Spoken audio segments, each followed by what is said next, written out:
if God created everything, then right, like his fingerprint is on everything, Yeah. right? And whatever God is supposed to look like, or whatever God is supposed to do or mean or whatever, it's not best dictated from someone else to me, because the closest thing that I have to God is the fingerprint, right? And that's within me. Yeah. The answer doesn't come from the preacher, it doesn't come from that person studying or writing, or it doesn't come from that person's opinion or life experience. The answer is really deeply at the core of who I am, right? So the closer I get to the core of who I am, I think then the closer I would get to that fingerprint of God, and that would bring me then closer than any, teaching externally, right? Because I feel like, unfortunately, in the world that we live in, a lot of that has been tainted, especially if you learn the history of like how like writings and teachings and like the religions like were formed, and like when the then when it's kind of like pulling back that curtain, Yeah. right? And so the truth then, if I look inward, that will bring me much closer. Hi guys, welcome to Firmly Rooted, where discussion is rooted in truth, wellness, and community. My name is Keely Simone. I am the host, and today we are joined with Johnny Raguay. He is the owner of Mojo 420 and Aim Higher Industries. And today we'll be discussing a bit about his story and his journey spiritually, mentally, physically, emotionally, and just the fruit of his labor as he's grown in life. So, welcome, Johnny. Wow, yeah, hey, I like that wording. It's awesome. But Yeah. thank you very much for having me. Yeah. Thank you for coordinating this and putting this together. So I am the co-owner of Mojo's 420, which is a cannabis education company. We teach cultivation, extraction, infusion, and consumption Yeah. to a degree. And the idea behind it is to increase consumer IQ. Cannabis obviously is the big thing right now. And so much is happening. I feel like the industry maybe is evolving faster than the consumer knowledge is. Yeah. So the idea is to try to help fill that gap. And we're still trying to figure out the best way to do that.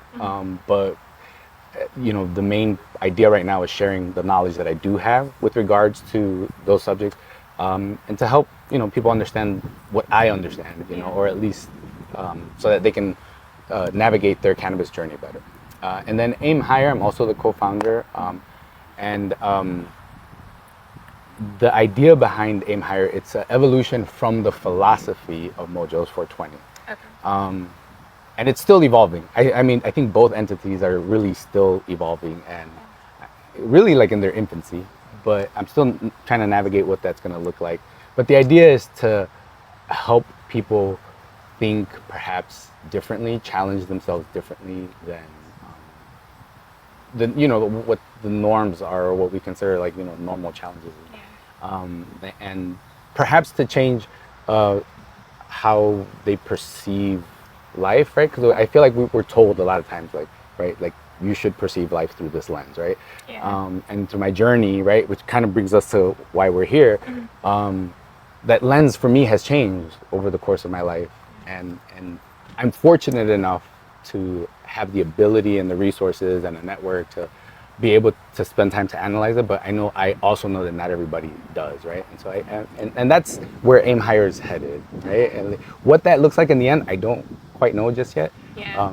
I'm discovering that with Firmly Rooted. So. Yeah, and this is kind of like a step there, right? Like having these conversations and trying to figure out like really what the deal is. But thank you very much. Yes. I appreciate the invite and coordination. Yeah, and also this is awesome to have this discussion over a game of chess. I forgot to mention that. This is how I met Johnny originally. We were at an event, and I was like the first to come at Soulful. They have like jam sessions every Thursday night. That's right. And in the beginning, like it was only a few people, and I was just sitting there awkward and like trying to figure out what to do with my time. And Johnny was sitting right across from me, and there was a chessboard in between us. And I just felt compelled to ask him, like, do you play chess? Like, do you want to play? And the whole time he's like really a pro. So This is an No, honor. and it just so happened that the reason I was there, I wasn't actually there for the jam session for that. Really?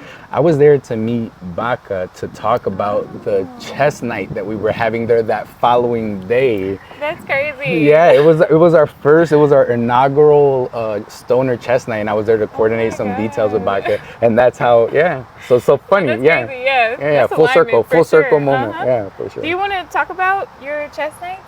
You want to like shout that out or? So you know what? They've actually been on pause Yeah. through the summer because the lead on that is Carlos Ramos from Up Elevated Cocktails, and he has had a like crazy busy summer. So Okay. Stoner Chess Nights have kind of taken a back seat, Yeah. but they are on the menu. They're up next for like the Okay. fall season. I can't wait. Yeah. It's a true experience to have. Like, Yeah. It's I loved just watching people play and then knowing that they probably have a lot going on in their minds because they're smoking and stuff, but they're actually really zoomed into the game. Yeah. Like they're zoned in. But okay, so we're gonna get this game going, but Alright. also I want to talk about what led you to wanting to have this discussion. Yeah, so you know, it's funny because like we met, we got to talk a little bit more after that. Yeah. We had that event with Fusion of Light, Yeah. and so you had your booth there. I think that was the first time you had your. I was a vendor. That was yeah. my first time being a vendor. Yeah. So and you met my wife Monica. We talked a little bit, and then you made that video, and I was like, hey, that was a very insightful like clip reel that you made. And, All with your words. Yeah, and it was, I loved it, right? And so I was like, oh, okay, that was pretty cool. And then, you know, I started following you, and I saw your page, and I noticed that you're kind of going through like a journey right now, like a discovery journey. And it's funny because it just so happens that very recently I was talking with somebody, and we brought up, you know, like if there was something you could say to your younger self, you know, like what would you say if you wanted to change anything in the course of your life?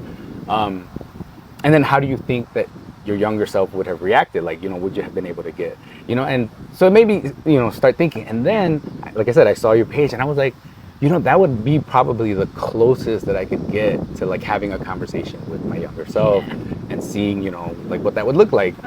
So that was why I had reached out, and I said, you know, I noticed you were making content along that line. So I was like, hey, you know, I've been wanting to do some content with a conversation with somebody with regards like a little bit deeper subjects. You know, 'cause a lot of conversations tend to be very surface because they always happen like on the go, you know? Yeah, very true.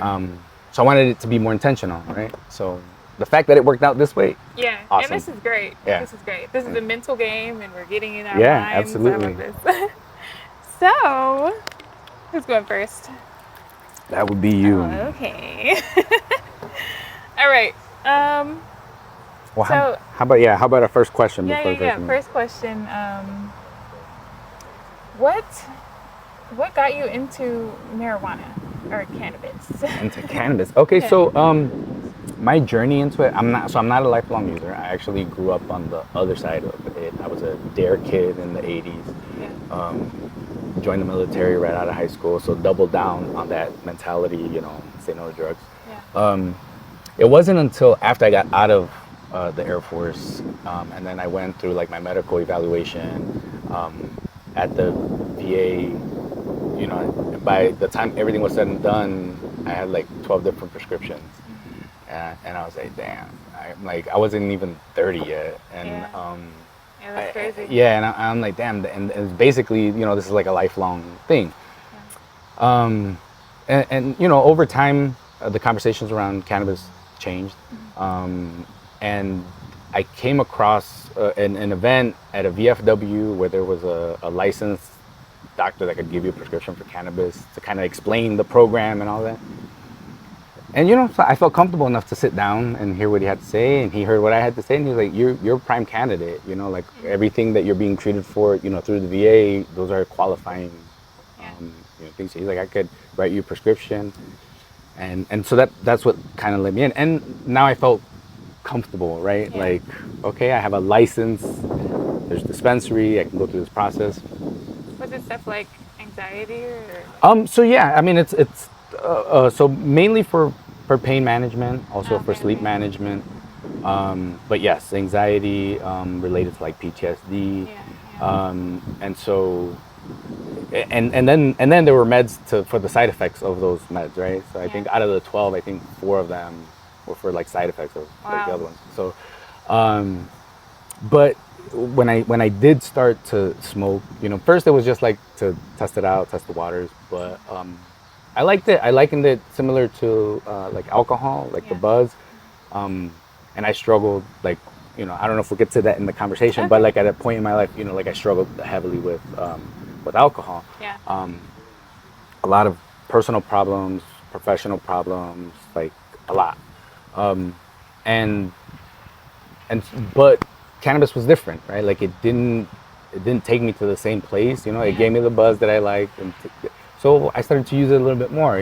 Like, and the more I used it, started to notice my meds were just kind of sitting on my medicine cabinet. I wasn't getting my prescriptions filled every Yeah. month. And then so that a couple of light bulbs went out, and started doing a little bit of research. I found that, hey, these could be more related than and then that kind of like just snowballed into wanting to know more. So fast forward to today, where I have, I think, 3 active prescriptions at the VA, and I don't get them filled with the same frequency. I get them filled maybe 3 times a year, Yeah. if that. Okay. So that is how I got into cannabis, and the more I explored it, it led me from planting the seed to learning, what the science behind the compounds of it are and what they do and how they relate, Yeah. to then how I'm consuming it, right? Like, because smoking, like, I love smoking, is my preferred way, but you can't always, given current laws and Yeah. acceptances and Yeah. social norms True. and stuff. So learning different ways to consume it, and that just kind of, again, that snowballed into eventually becoming an effort with some friends and some associates to pursue our craft cultivator's license in the state. But then the pandemic happened, and the state made things real complicated, and so that idea, Yeah. that partnership dissolved. But my wife and I wanted to still do something with our investment, and we pivoted to what is now education. Okay. And so that's, I love that. yeah, that is the journey. That is the Mojo's. Yeah, it's more than just like profit, it's service. You have a heart of service, which is really beautiful. So yeah, that's great. Yeah, and people ask me, I've been asking, like, if you got all the money to do all the funding and the things you want, like, really the idea, I would love to be able to do what I do for free, Yeah. right? Right, But yeah. there's costs associated, like sending stuff to the lab and the equipment. That's and real, yeah. Like, it's just a lot of, for me to learn, to be able to share that information. Yeah. Granted, now there are more resources, so like, I can kind of like use a bigger network of resources. I follow a lot of like studies and scientists and people understand it like on a much deeper level than I Yeah. do, to get collaborative information or corroborative information. Okay. Well, that's crazy. That's Yeah, sorry, that was a really long answer, but I'm sorry. No, but I love it though. I love it. I have another question actually. Let me. Okay. Boom. Okay. So, what would you say the difference is between like dispensary weed and the weed that people are just so quick to grab off the streets, that aren't cultivated with the same care? So there are so many different variables. Like understanding the plant the way that I understand it now, there are so many different variables that play in different ways. And one of the main, I think, problems with dispensary weed is that because of all the layers of regulation that they keep throwing out there, it makes it harder for them to get the product from harvest, dry, and cure onto the shelves, right? Okay. Because then there's periods where you got to send stuff to the lab, wait for approval, wait for inspection, and then there's transport and all of that. So and in that process, the conditions that the weed is kept in changes so many times, right? And so like when you understand how temperature and humidity and all those things play a factor into the freshness and the degradation of trichomes and stuff like that, then you understand why, right? So there's a reason why there's that disconnect, right? Yeah. And I don't think anybody's really making an effort to fix it. And so like on the other side, right, where you have like no regulation, like black market, right, there are so many variables. If and I've walked into a couple of different trap houses, and I'm like, I will never buy anything Yeah. from that comes from here ever, you know. And it's just, you know, it's the quality of care that goes into it, Yeah. right? And I think, you know, where I fall in, like I'm a home grower, right? So I grow for my own use. So I have the privilege, I have the you know, the opportunity to have it like as fresh as possible.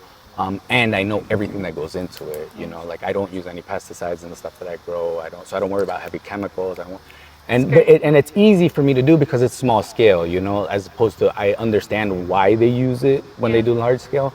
But the benefit, right, and of me growing and having a handle on that, which has also sparked an evolution into me getting a better handle on like growing my own food. This summer, I actually started growing my own food. Oh, this is great.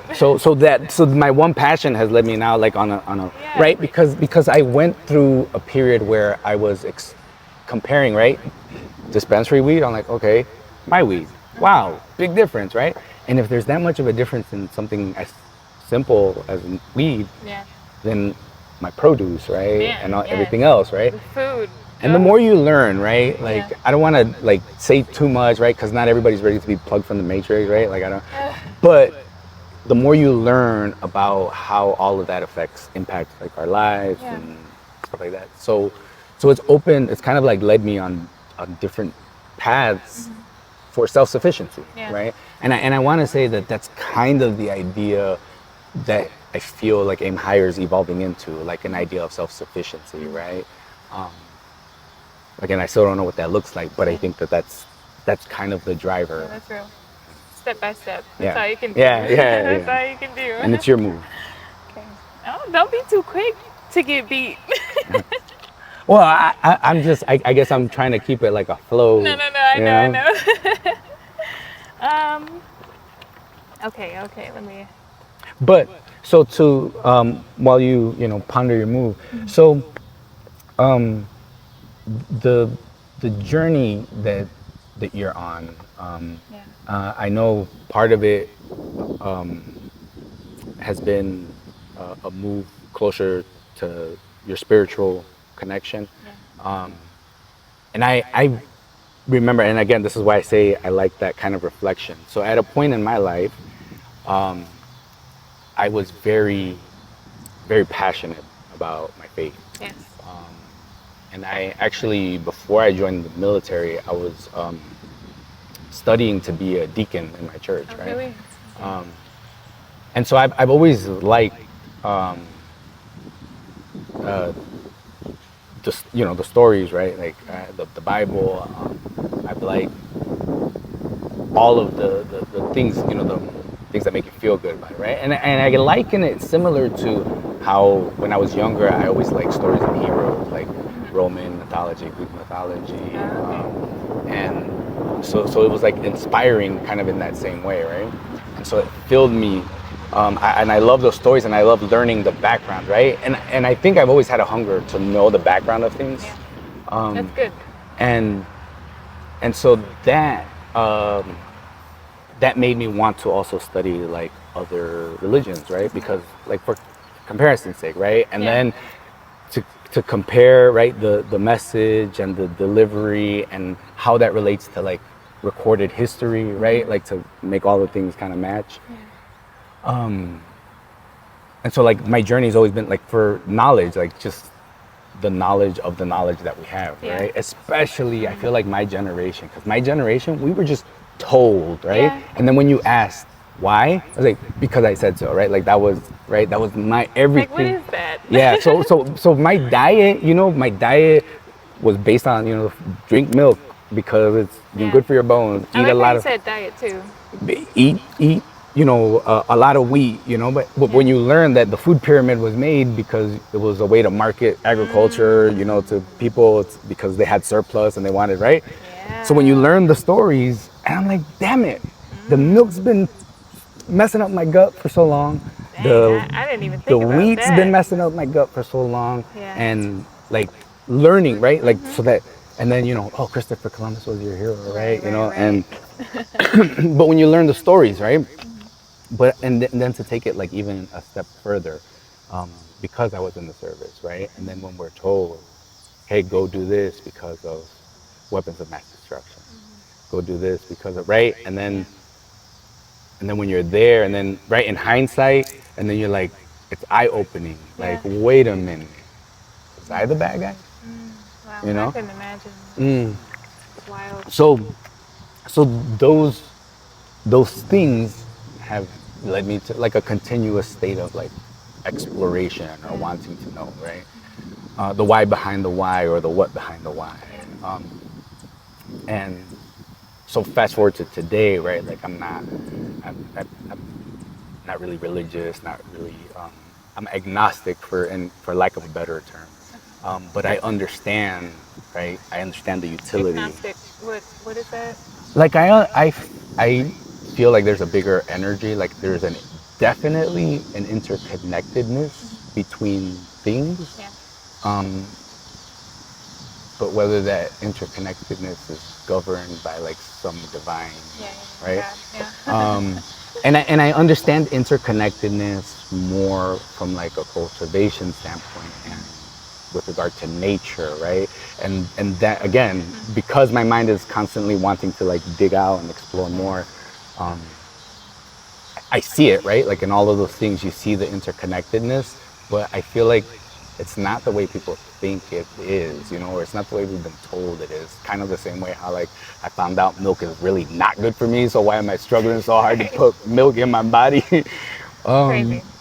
So so yeah, so it's kind of like that, and to be able to have somebody to have that conversation, because those for some people they're like deeply personal, deeply like they could be hurtful conversations, right? Depending on, so it's hard to find people nowadays that can have a deeper conversation without like just like just shutting down or taking offense or stuff like that. So being willing to gain an understanding or just to understand somebody else's perspective is so needed. And some people, they're not ready, even being willing to not believe what they've believed for so long, or to not consider things, like they're just closed in, and that's like the box type mentality. But it's funny right now that you're saying that. It reminds me of a conversation I had about the devil, right? I love how you said that. I like how you said that. Devil. Well, because I didn't know how to say Satan, devil. That was funny. But it was in relation to people like kind of cleansing their life, right? Of like anything that is contrary to them or to their ideology or to their, right? It's like no, I just want this perfect whatever setting, right? But right, so like, and in this conversation, right, I was taking the position that devil and God and that like within what we know of their existence, right? So I was like, acknowledging that, and if right, my point was that if we believe then that God is perfect, right, and infallible, then the devil's creation was not by mistake, right? Like the devil's creation was purposeful, right? I'm loving this. So there's a reason for the devil's existence, right? And so the idea is, at least in my opinion, right, or from my perspective, is that the devil it's not like a person or a demon or thing. It's the idea of being challenged, right? Because the only way you can like really test if what you believe or what is by being able to face those challenges and learn from them, and you'll either learn that, hey, maybe this is not what I thought it was, or hey, you know what? Now I'm even more assertive because of this, right? And so those challenges, like, but on the cautionary side of it, right? the challenges need to be measured, right? Like according to one's own ability, right? And that's the hard part, right? Is learning When you say that, can you elaborate like about the measuring?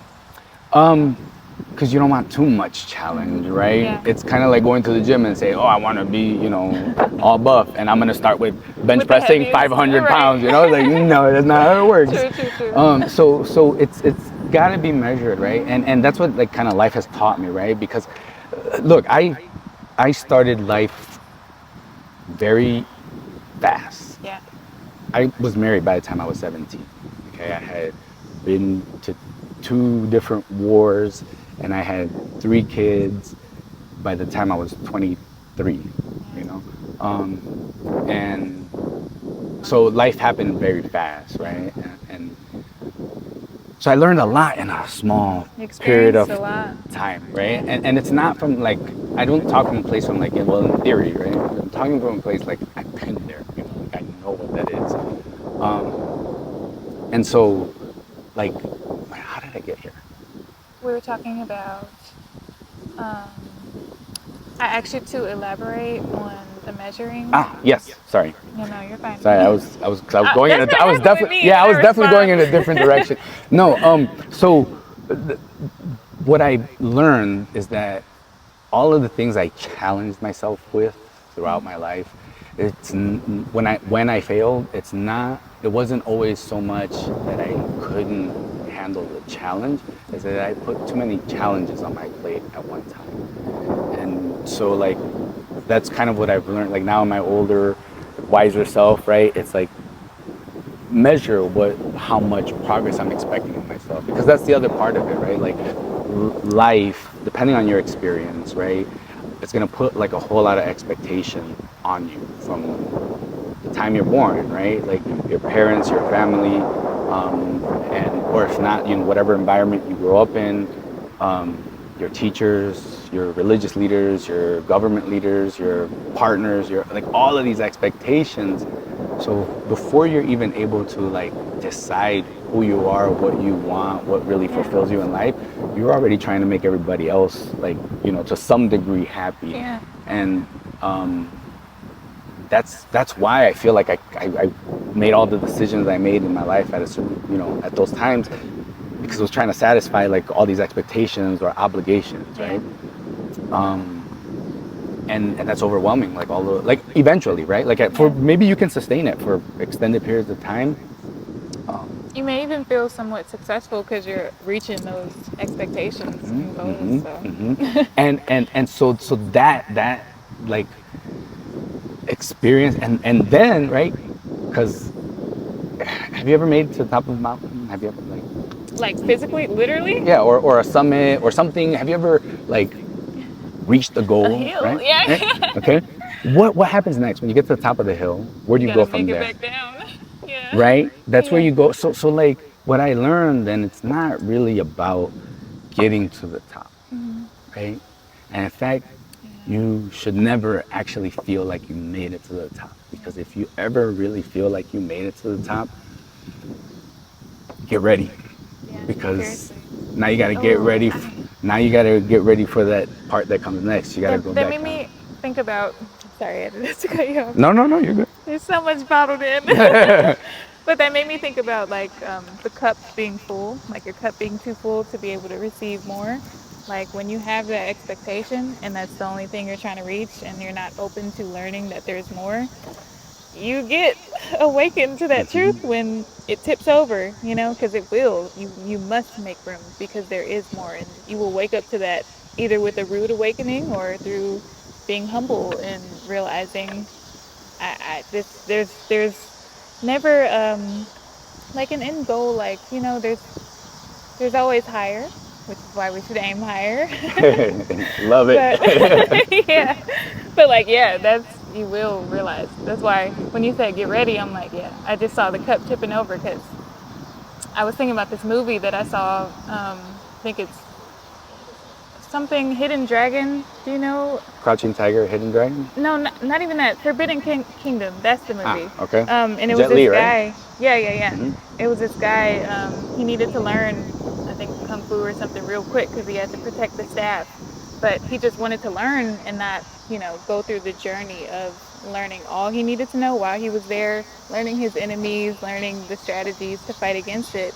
And the guy was like, your cup is too full, because he was like, teach me, just, it was blinded that, to the fact that there was more. So yeah, I just wanted to get that out. Yeah, well, I mean, but it's true, right? And this is why, like, because I experienced that, right? Like, I reached the point in my life where I thought, like, I had it all, right? Like, I had a great career in the military.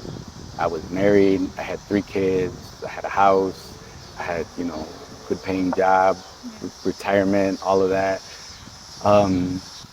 And I was at a point in my life where I was like, just like, go, go, go. I wanted more and more and more, which led to like being greedy with how much I had, and like overreaching in a lot of areas of my life, crossing lines that I shouldn't cross, hurting people like in really bad ways. And like, it wasn't until like I hit like really, really rock bottom that I was able to like reassess like everything, right? And be like, wait a minute, how did I even end up in that situation, right? Like, how did I get to that point? Because remember, I told you before I joined the Air Force, I was studying to be a deacon in church. Like, religion and my faith were like very like central to my life at that point. So how did I get from there to where I was, at rock bottom? And was that still a desire for you? Like, well, even after the Air Force, or what's that? after the Air Force, the deacon, becoming a deacon? No, never, never, never. Yeah, I want to say that just kind of went further and further to, like I said, to where I am now. And where I am now is, I actually, it's a very liberating and a very empowering place. But, maybe we'll get there. Later. It's my move, right? Jumping the gun. Yeah. And so during that time frame, right, looking from the bottom, looking back up, like, wait a minute, I looked and I'm like, I don't even really like that mountain. Why the hell was I even trying to go up that mountain in the first place? And so it's a scary place to be. Humbling. Yeah, it's a scary place to be, right? Because to kind of give you like the idea, like, prior to that, like, I had a very pristine like military career to a certain point. And that when that came crumbling down, and I had prided so much of my life on my military career, it was like, what? How can this like be taken away from me in this way, or how could I have failed so badly, right? My ego wouldn't let me like accept that. What, did you feel like you failed because that was a part of the mountain? You were looking back up? Well, because the military worked really well for me because it's a meritocracy for the most part, right? Assuming you're not dealing with like bad characters, through your ranks. It's a meritocracy, right? And that worked for me at that time. I love getting a pat on the back. Oh, good job. I was a straight A, local school council, crossing guard, So it worked for me until it didn't. And the main reason, because alcohol was a big contributing factor to a lot of things that went wrong. And so when I failed in such a spectacular way, and then shortly after that, you failed at my marriage, and like it was like failure after failure, and it disrupted a lot of things. But it causes you to take a very honest look at yourself, right? I mean, if you're approaching it from a perspective of growth, right? Of not giving up and wanting to grow from wherever you're at, right? Because not everybody has that mentality, right? Not everybody necessarily wants growth. Not everybody. So, but if your aim is growth, then at some point you're gonna have to be very honest with yourself about yourself. And that's scary for a lot of people, I think. I think there's a question stuck in my mind that I want to ask. concerning your perspective of failure with the military. Because I don't think I fully understand why you view it as failure. Like, did something take place, or like, is it? So it stemmed from some alcohol related Okay, okay, incidents. got it, got it, Yeah, got so it it. stems Okay, from disciplinary action from yeah, okay, alcohol related. got it. Okay, now I Yeah. understand. Yeah. So to kind of put it in perspective, right? I was at that point in my career, I was the average time that it took for an enlisted person to make staff sergeant was about 12 years at that time, Oh, wow. 10 to 12 Okay. years. And I was a staff sergeant at 4 years, and I was Oh, wow. on pace to make tech sergeant by my 6th year. Yeah. And the average tech sergeant, the average time to tech sergeant at that time was about 16 to 18 years. So to put it in perspective, that's how fast my Yeah. and and then to have any kind of disciplinary action on record, it derails you significantly from that progress. Okay. Right? So that's what it was. You know, it came like my the stuff that I had worked to, manicure, if Yeah. you will, Yeah. just That's it. Okay, I get it. I get it. Unmet expectations. no, no, it was all me and alcohol. Like my struggle with alcohol. I mean, my journey with alcohol really it was during my entire military career. Okay. Yeah, it really started like in tech school when I was in tech school. I didn't drink at the time, but like the other guys, in the dorms drank, and when they got together, I was a smoker at the time, a cigarette smoker. So I'd hang out, but eventually it was like, okay, everybody else is drinking, I'm gonna have. Yeah. And it actually a really funny thing about alcohol. Like I very recently, I'm making more concerted effort to like not consume. Like I don't drink in excess. Like 2 drinks is usually like where I'm at. But I very recently like had a conversation with myself. I'm like, if I'm being really honest, I don't really even like the taste I of was alcohol. just talking to my friend about that. So when I started drinking alcohol, I had to like chug it because it was like so. Yeah, seriously, torture. But then shortly after tech school, I was in Italy, and so then wine became because it had a better taste, and it gave me the buzz. But it really took off. Like after I came back from my last deployment, like my alcohol drinking, like I really leaned into. I mean, it never really. The trajectory was never downward, but it really took like exponential.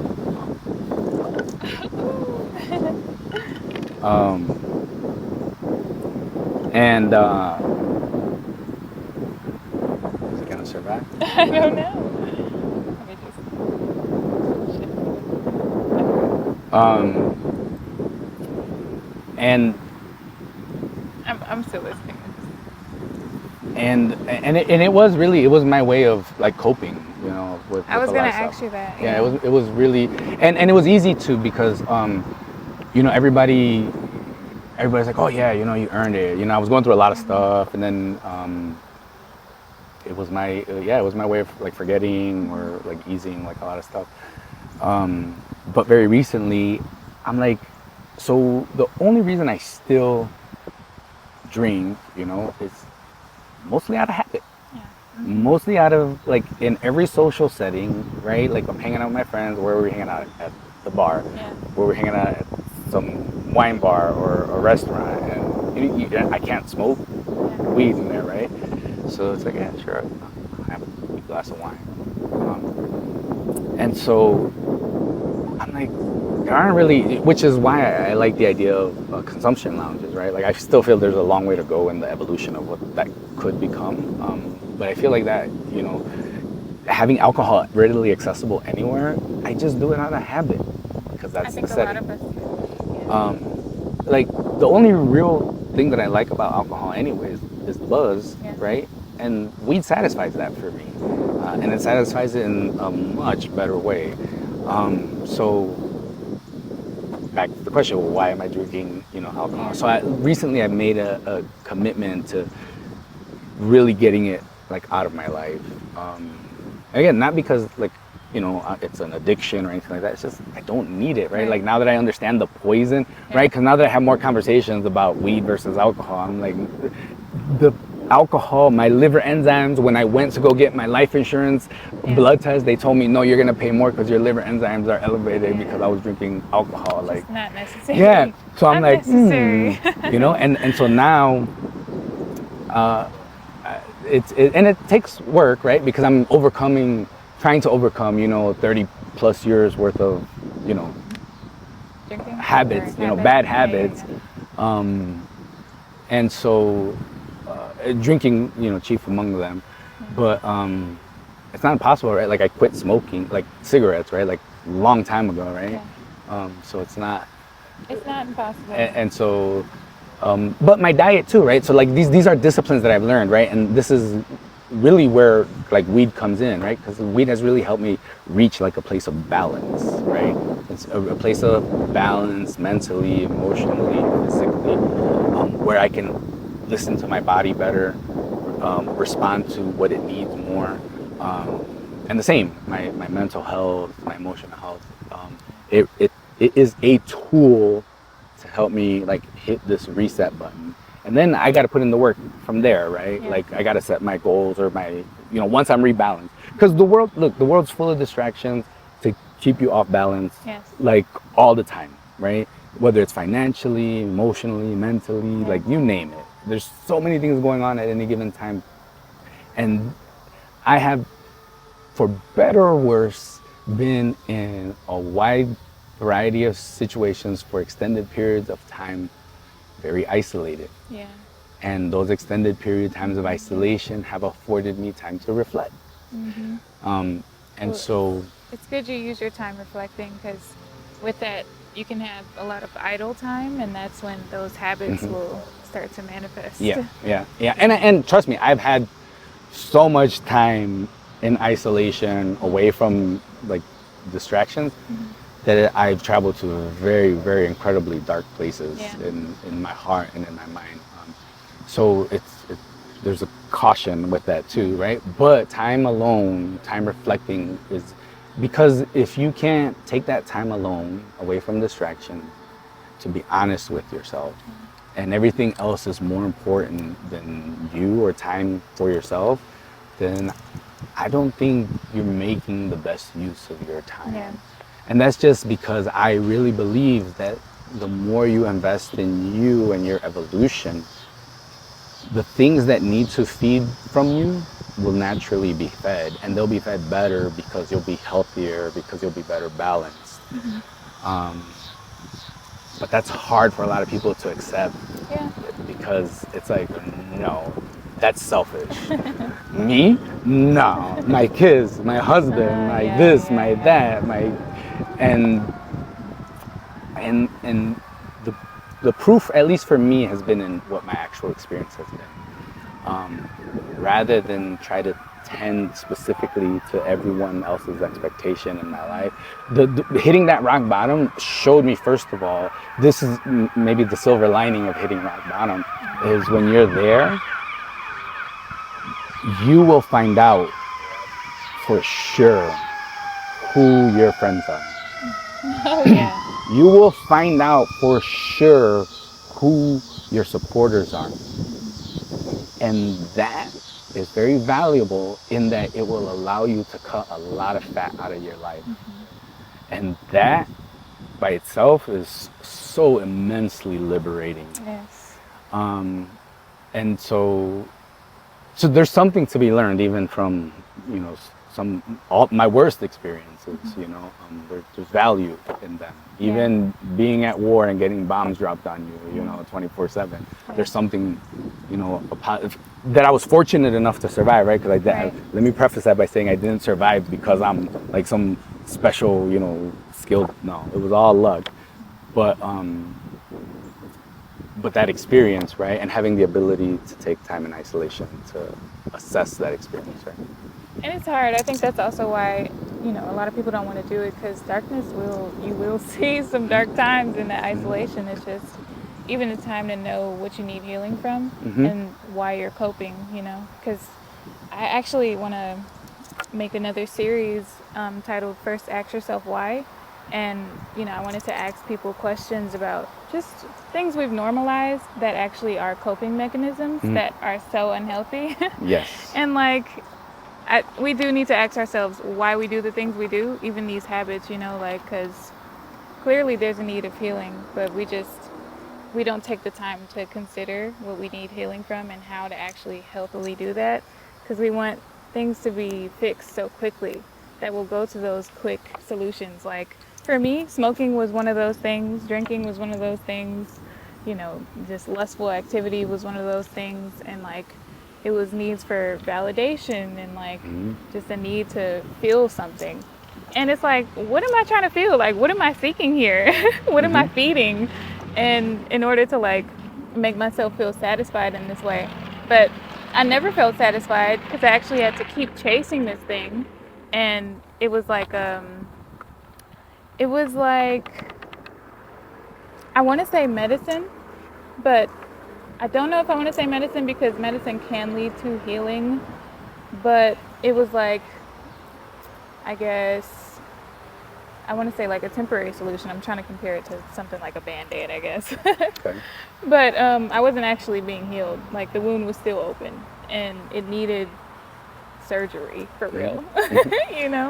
And I get that, and it's great that you acknowledge that, right? That you're able to recognize that, because I feel like a lot of people have no clue, right? Most people don't even know that maybe you need a little bit of healing in your life, right? And look, my generation, I'm guilty of it, right? Like me, I'm a first generation, right? Like here, my parents immigrated, or my dad did anyway. I guess mom did too. In her own way, yeah. They really didn't have any set expectations for me other than to survive, right? Because that's what they had to do, survive, right? Yeah. And so their main goal in life was to teach me how to survive, right? So there was no gentle parenting. There was hey, figure it out, on your own. We were what were we termed the latchkey kids, Yeah. and so a lot of life I've spent figuring out, by myself, and again, for better or worse, that has given me tools to be able to survive. But beyond that, I didn't even know what to do next, just surviving, just going through the motions of what I was told I was supposed to do. But when it came to fulfillment, the actual fulfillment, going through all that difficult time in my life, I couldn't really grasp that concept, what was really fulfilling to me, right? Yeah. Because there's no model for it. There's no right, everything was governed by some dogma or some set of rules or some set of expectation, right? My teachers, my whatever, and just trying to get that A. Yeah. Because I knew that if I got that A or I got that B or I stayed above average, people wouldn't bother me for the most part, right? And so that's all I really set out to do. That's that survival mindset. Yeah. There was no I want to grow up and I want to do this, Yeah. I just knew that whatever I did, I just wanted to be good at, so that, You'd be good. yeah, so that I'd be good. And so that's what I've been kind of discovering about myself, right?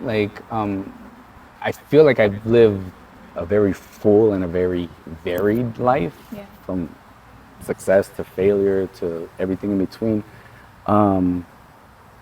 But just recently, understanding my fulfillment has been different. Maybe the last 5 to 7 years, understanding my fulfillment better. Yeah. And it's much different now than, if you would have asked me when I was, 18, 19, 20 years old. And so for me, a lot of it has had to do, and maybe it's counterintuitive, when I say it, right, is focusing on me. And asking myself the questions, why? Why am I doing this? What do I hope this thing contributes to, right? Yeah. And being more intentional about it. Because then I can explore, right? And it allows me to be more honest with myself, right? And I like my life's much simpler now. Um, I, I'm not rushing to try to make everybody else happy. You know, you're either gonna like me, love me, hate me, or whatever, and that's irrelevant to me because it doesn't necessarily motivate or distract me because Yeah. I set my agenda for me. I set my agenda for my time.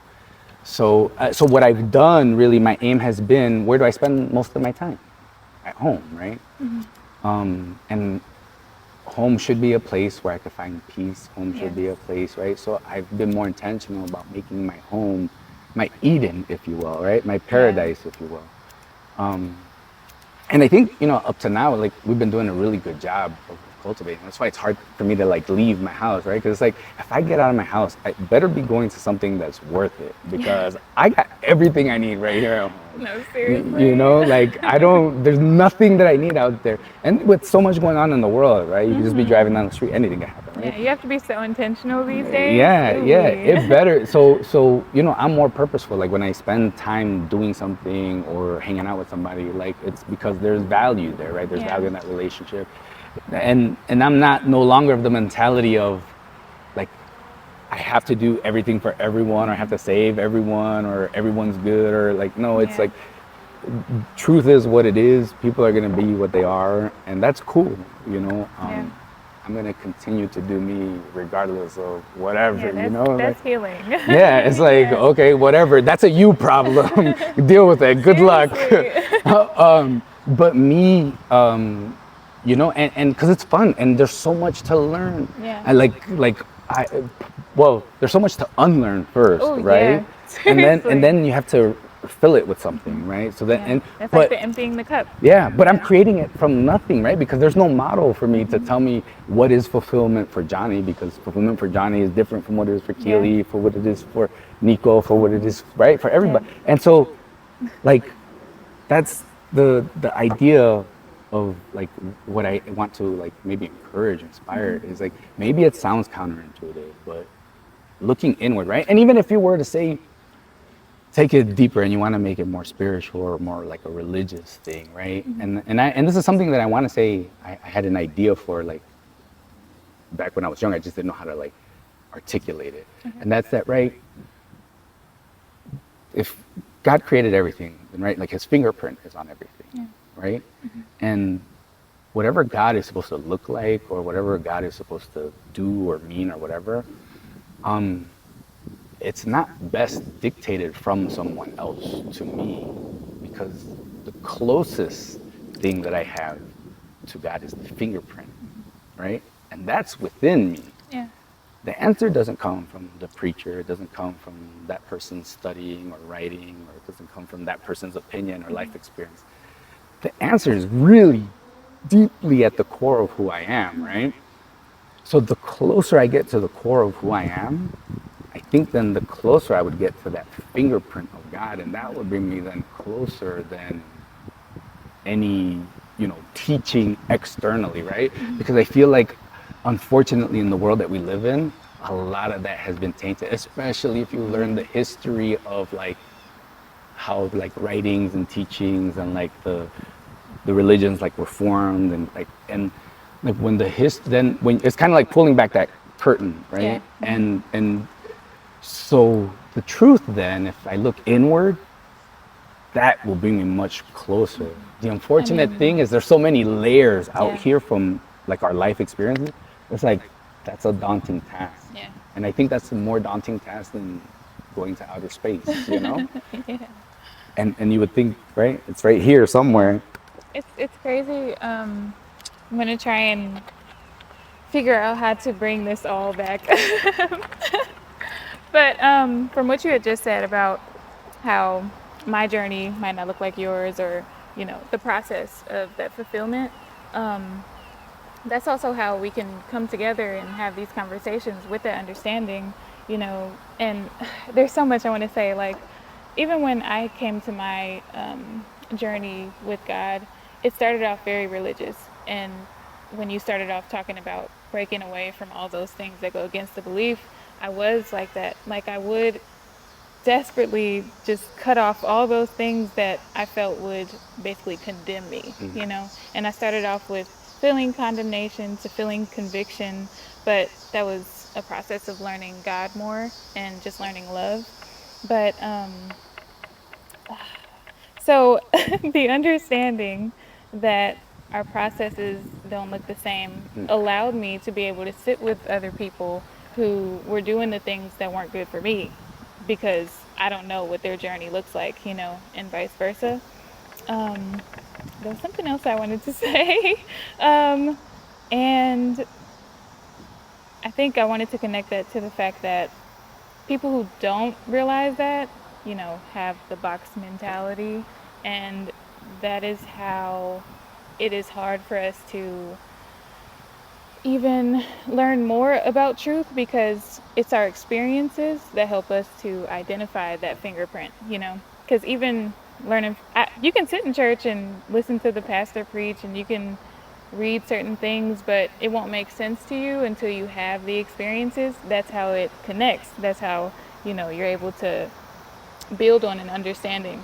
But even us sitting here together with our different experiences and our different journeys to fulfillment, like, it's our experiences that we can share that highlight the truth and that highlight the fingerprint that is evident, that we can all see through our own experiences.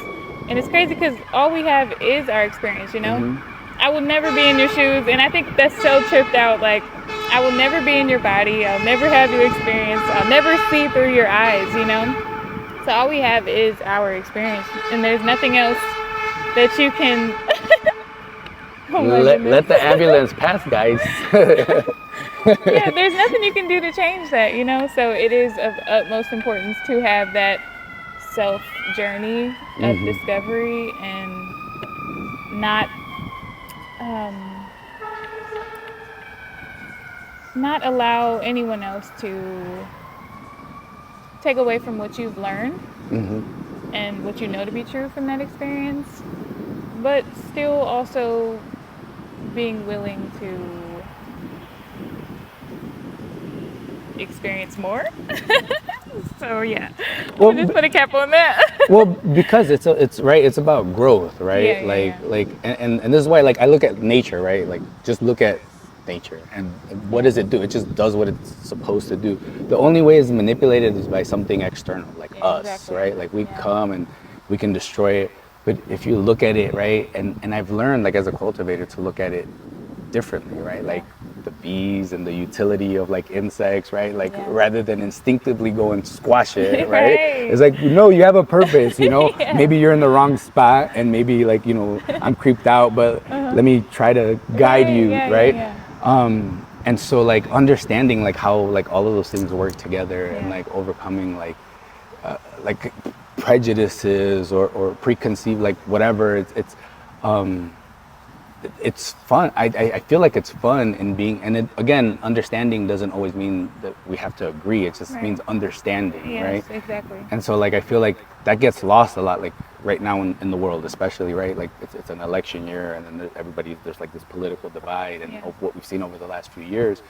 And I feel like if we made more of an effort to, like, understand, then that would help us to grow, right? Like, I feel like that stunts our ability to grow, because a lot of people feel like, well, I'm gonna beat my ideology into you, right? Or I'm gonna, like, and it's like, that's not my You job. can't force anyone's understanding Yeah, to change like that. it's not my job. Like, my Yeah. job is to do me, and the best thing that I can do is do me.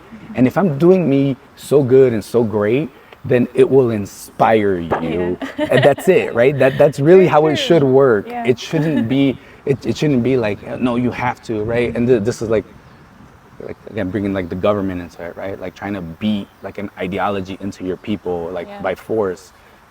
It's not the way to go about it, right? Especially not, right, if we're talking about, like, our country, right? Like, we talk about, like, the principles or the whatever. Like, that's not, it really shouldn't be our way, right? Yeah. Sure, in theory or on paper, it sounds great, but in practice, we miss the mark so much. No, seriously. But there's so much, and part of that is, like, my journey. And very recently, I think I even posted about it on my page, for Father's Day. Like, I had a very not good relationship with my dad growing up. Um, and it wasn't until very recently that I was able to kind of reassess the lens through which I viewed our relationship so that I could understand it better. And by doing that, again, it doesn't like forgive necessarily like a lot of the missteps and stuff like that, but it gave me like a broader understanding of like, oh, wow, why did I never put these things together to understand what your journey was like, so that I can understand why things were that way. Why he chose how he chose. Yeah, or what, you know, and it's like, I understand. Yeah. It still, it sucks, right? But it worked out in the end, right? And so like I'm not saying like it miraculously fixed everything, right? Sure. But it at least put us on a journey to, you know, reconcile, right? Yeah. I feel like the unfortunate part is a lot of times when somebody messes up, or hurts you or whatever, like our instinct is to like respond in like a punitive way. And we don't ever know how to get out of that punitive mentality and think of more like in the restorative way, right, or rehabilitative. Right? Talking more like on a broader social, right, spectrum, like the way our institutions are made. So I feel like that effort to understand is perhaps the first step in changing from like a punitive first and more like a rehabilitative. Oh, this is the cause of that. Let's address that. Into the root. Yeah, yeah. Seriously. That's needed. It's like it starts with self and then it's okay. It starts with self and then that's how you're able Survive. yeah, maybe not. All right, well yes, out of the picture. I'm gonna just let it rest. That was pretty while it lasted. Yeah. No, I guess, you know, it starts with self and then that's how you're able to see a bigger picture. And then you can help the world, really. But we're all lacking that self-work though, you know. So that's why things are how they are in this world, in our government. Everybody's, it's crazy because the opposite of doing the self-work causes you to be extremely selfish. And this is the evidence, like the way that our world operates, you know, we're so selfish. Like, but yeah, okay. Sidetracked. Actually, I'm gonna take these out and kind of place them Rest here. them there? Yeah. So it's still pretty. You might want to put a rock on. Oh yeah, it's March. There we Okay, go. that should do it. Yeah. Right? Okay. All right. Let's reset your board here. You didn't make another move, did you? No, it's still my turn. Okay. So I have another question for you, just to kind of bring things back around. You had spoke on the interconnectedness through planting, you know. Yes. And I know you were saying that you don't think it's the way that most of us think it is. So how do you see it? That's what I'm curious about. So like, how can I put it? So let's say that this tree, the root system in these trees, right? They're connected underground, Yeah, right? If one of these trees sustains some sort of damage and it has a nutrient deficiency, these trees through their network will send what that tree needs to try to help that tree, right? Communicate. Yeah. And it's not necessarily, right, like it's just because that tree has an excess of, you know, said nutrients. But it doesn't have an obligation to, right? It does so just out of its ability and its understanding of that network and what that connection means, right? And I feel like a lot of times we're led to believe we're like obligated to do a lot of things, right? Like you're obligated. And I feel like eventually that wears, right, over time on people, like when they start to see that and see that like pile up because you're obligated from a lot of different directions. And like doing certain things, going out of your way, sometimes like that's nice, that's great, that's fantastic. But I feel like sometimes we do that so much to our own detriment, right? And so like being able to understand that yes, help if you can, if you have that excess resource or time or energy to do so. And maybe on occasion you might need to give a little bit more because the situation is extreme and perhaps calls for it. But I feel like society a lot of times makes us feel like you have to do it all the time. You've got to be 110, 120% all the time. And that like weighs on us, right? And that kind of, I feel like leads us to be more selfish, kind of like what you were saying, right? Because it's like, bro, my time, my, my Right, peace, yeah. like, I'm tired of it, right? And this goes back to like earlier I mentioned like balance and like how you measure these challenges, and if we learned more, if we had better examples of what that balance looks like, right, rather than waiting for somebody else to tell us, oh, you have to do this, you have to work 3 jobs, you have to make this much money, it's figuring out like what do I really need, for my life or for my and let me choose when I want to give my 110 or 20%, or when I want to give more than what I have available to me. And if we measure those moments, then we mitigate like a lot of like negative energy or negative stress like in our life, right? But there aren't a lot of models out there for showing us everything wants all of us all the time. And I feel like there need to be more examples of like, right, what does that balance look like? Or what does that a measured approach to this, look like? Can I share my opinion on the interconnectedness? So, so this is based on my beliefs and my understanding. You make your move. So, I believe that we are all spirit in these bodies having an earthly experience. And I truly admire the nature. I just admire the earth and the flow of the birds in unison, and like, the bugs, the ants, I always wonder how their minds work, just seeing like ants build together, they're layering on top of each other, like they have the same goal in mind, headed towards the same thing. And it's like, what does their language sound like, Even thinking about the trees and the roots underneath connecting, and they're communicating with each other. And when you say the no obligation, I think about how us as humans don't have obligations because we have free will. But I admire nature because they don't have free will. And it's really, I see God's spirit flowing through. And I think it's more so they do it because it's a part of their makeup rather than them choosing to do so because of their obligations or not.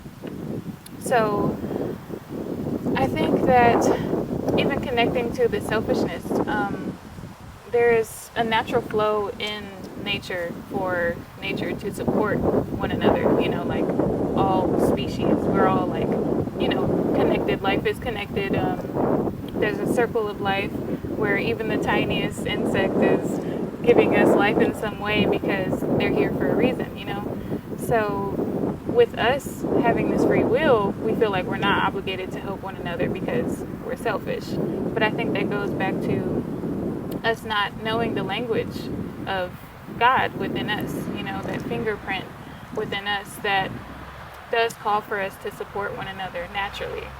And I think that to emphasize on my admiration for nature, it doesn't, there's no option outside of God's voice, It doesn't have the option to rebel.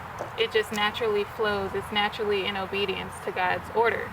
And I think we need to really study that more, because the more that we do that, the more that we naturally give to each other, whether we have it or not. It's just, we always have something to give, there's always somebody, even just us as individuals. I may be able to give something that you can't, and you may be able to give something I can't. But we know that in every given circumstance, there's something we can do, whether it's prayer or whether it's lending a hand. But I think the more that we choose with our free will to learn God's language through seeing his fingerprint throughout this world, then it'll be a natural thing for us. It'll be innate to help, you know. But it's also a thing of having discernment too, because, you know, everybody's having their experience, and you don't want to get in the way of, you know, them seeing God's fingerprint through having to learn through certain ways and not enabling them. So it's a lot that goes into that, but that's the way I see the interconnectedness, and I think we lack that oneness with God because of our free will and, you know, the ways that we ignore the ways we need healing, and through coping and finding those quick ways to ignore God's voice, you know, to ignore the darkness, which is kind of putting emphasis on the devil, in order to see how we need light, you know, like it's so much that goes into it. But if we really do the self work, I think we'll resemble the characteristics of nature, you know, listening to God's voice more and more.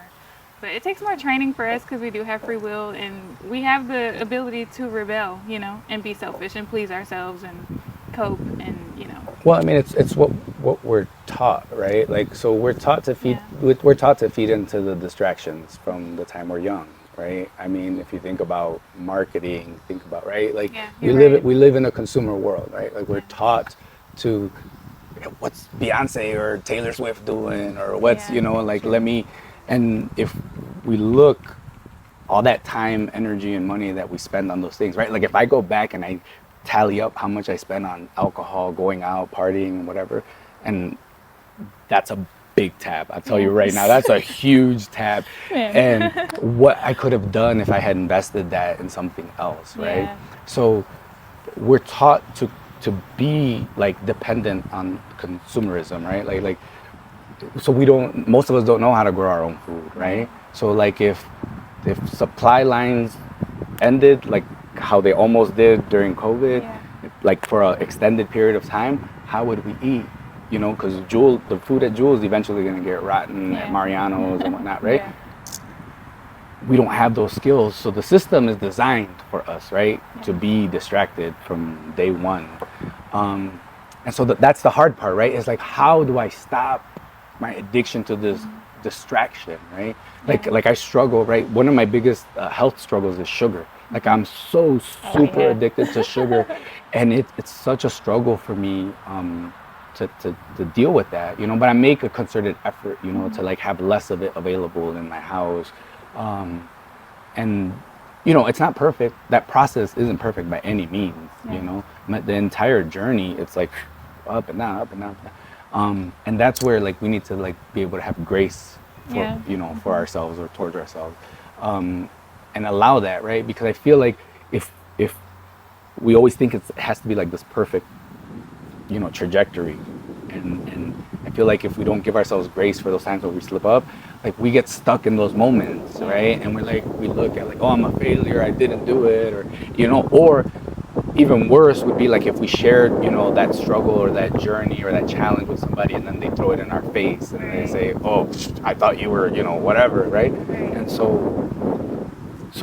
there needs to be like an exploration to like how do you navigate out of that, right? Or how do you, and I feel like being able to have deeper conversations with people allow that. And again, it's scary because sometimes it can get personal, sometimes it can get, you know, painful, and, you know, people respond differently to that, but that's okay, right? And this is where, like, you know, if you could create a community or an environment where like you're having more than just surface, you know, business networking conversations, and having spaces like that to do that. And like Runners High, right, they do a great job of creating those environments. And I know that the focus there is like, right, having cannabis as being a part of the wellness, and I think it helps like immensely, especially for a lot of people, because it helps you like bring down those walls, right, like of like shame or like guilt or whatever. So it opens a space, and I think more of those types of spaces like are needed, so that people can have deeper conversations, right? Because it's hard. It's like, how do you bring up this embarrassing thing, to someone I love or someone like they're gonna look at me differently, Seriously, right? yeah. But we need to realize we're all human. Like, we all have something we'll say that's like, oh my God. Yeah. Without the love and understanding, Absolutely. And everybody's, like you were saying, everybody's life experience is different, right? Like what our ideologies and expectations are as like American citizens is different. Go to East Asia or go to somewhere in the Middle East, go to, That's very true. right? So like it's all relative to your environment, right? So like that, just take that into consideration too, right? Like when you're talking to somebody or you're listening to somebody, like, am I taking, life experience, knowledge from somebody who's never like left their zip code, traveled outside their zip code? That's true. It's like, maybe I shouldn't be taking your advice, or take foreign policy advice from somebody who doesn't even have a passport, It's like, okay. Okay. I mean, go ahead. Talk to your heart's content, but I'm not gonna care. I mean, I feel like there's something to take from everyone, even if you're learning that, like, okay, next time I'm gonna go to somebody else for this certain topic. Absolutely. But sometimes you just gotta pocket it for later, because you never know, you might need it another time. So just or being open. It'll teach you about yourself, right? Like how to temper like responses or like to still, So very true. So yeah, absolutely. There's definitely something to learn from those experiences, but as far as like how I apply that, to my life, because I feel like a lot of people, right? I've listened to like some self-help gurus or life gurus and stuff like that, and a lot of them always come back to some sort of an agenda, right? Like, and sure, it sounds nice what you're saying, but I understand like what the aim of that thing is, and who is saying it, right? So like people have a lot of pieces of truth, and hopefully you're able to like discern like, okay, that's the piece that's valuable and that's the takeaway from here, but I don't have to take away this whole thing. And I feel like sometimes that's the challenge for people is like, how do I know? There's so much false information out there, right? So many alternative facts, and so like that's the unfortunate part of like the information age is that now it's even harder to like, but you gotta, if you have a space where you have trusted people where you can be vulnerable and have those deeper conversations and see, hey, what level are we on, and evolve from there. That's great. I feel like that's great for society as a whole, right? Like, never mind the individual value of that, But I wish I could have more of these conversations with more people, And very recently, I've been like more purposeful. Like I've noticed, like people that I care about in my life, like some of them have been going through like some difficult. But I'm so used to being isolated or being a loner and figuring it out myself, that if you don't tell me explicitly, hey, I need your help in this way, you're not going to get it from me, right? So learning to like work against that habit of mine, right? And say like, hey, I don't mean to get too personal or butt into your life, but it sounds like, maybe you want, so being open in that way, and that's part of like a very recent challenge of mine, and being more purposeful, especially if it's somebody that I say I care about, right? Seriously. Like my action should reflect that, right? I make an effort to learn the language of my plants, right? They tell me when they're healthy, when they're deficient in something. They don't speak, right? But there's a language, there's a communication that happens between me and my plants, and I go out of my way to learn that. My dogs don't speak, right? But I go out of my way to learn how they communicate, and I want to do better, right? And be able to help develop our relationship more. So then my relationship with people then too, right? People that I say I care about, I gotta be then more purposeful, because we don't speak the same language. Our life experience is not the same. The things that I say might not land the way I think they're landing. So we need to explore that more. And like, did you understand what I meant? Right. And so that's kind of like what's been on my agenda recently is being more purposeful about Yeah. or being intentional in that way. I think I know that's love because I learned love has your best interest.